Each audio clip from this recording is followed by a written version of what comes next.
Okubwatia ase eamate eyemo kurwa ase kenyoro kia Nyansancha ikotoka sense moye bunge Nyaribari chache county ya Kisii nigo yasabire eserikali kubaenekeria konyora obwene bwabo maiga y'omwana obo munyaruka w'emyaka 13 oyo oengeretwe n'abantu batamanyiri na goitwa goika gusira obogima bwaye nabuna humurikito Debora Kerubo agotomanya sorobotiro kubwatia tatumwa abo munyaruka oyo Nelson Atisa nigo bono aereire buna omwana oye nigo atugete ase omugondo bw'ebituma chinsa isato chabotuko chitarikinya cy'umutyonyi oikome na kabere maiga yokobora ase chinchera chobo tutukano chinga kibare korisia na musubati omwabo chinsa kianda cherutukerio.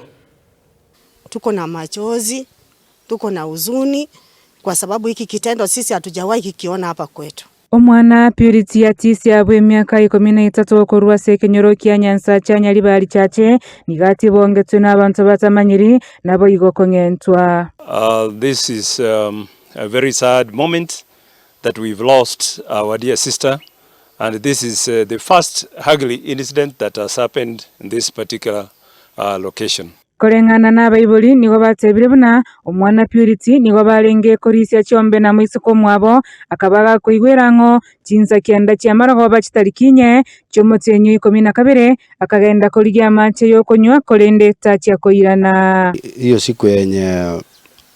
Hiyo siku yenye alienda walienda na sister yake kwenda huko. Sasa walikuwa wanalisha ng'ombe tu huko barabarani tu. Sasa kutoka hapo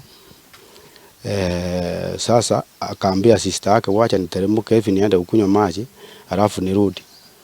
Sasa vile sister yake alimwambia amngojea tu wamalize kulisha ng'ombe ndio warudi nyumbani wote. Sasa akamwambia wacha niende nikunywe ndio nirudi haraka alafu tuanze kulisha tu ng'ombe.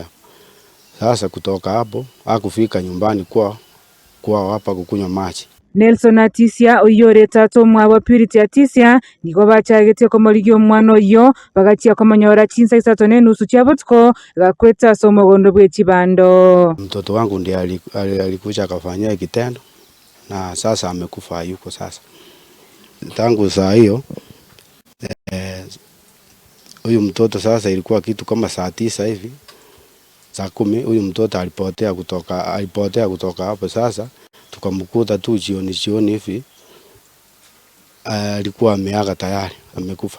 Bono nigo basabira abanyanyimbo kubakonya asogo korobotuki iryo kumanya abantu abo bakorete gakorekyo na kubabeka byara. Ni kuhimiza ya kwamba yule yoyote yako na habari kuhusu kisa na ya jambo kama hili aweze kutuelezea. Ikiwa ataogopa kidogo atakuja kwa ofisi ama hasa tutamuelekeza mahali kwa yale mashirika ambayo yanastahili ili kufanya uchunguzi zaidi. Naambia sasa serikali mfuatilie hiyo tujue ni huyu mtoto wangu alikufa namna gani. Na wewe mama mwenye unalea mtoto ambaye ni muuaji, uwe tayari uweze kututolea huyo muuaji ili ikuwe ni kitendo cha kwanza tena kikuwe cha mwisho. In Jesus name. Debora Kerubo, Ensoko TV.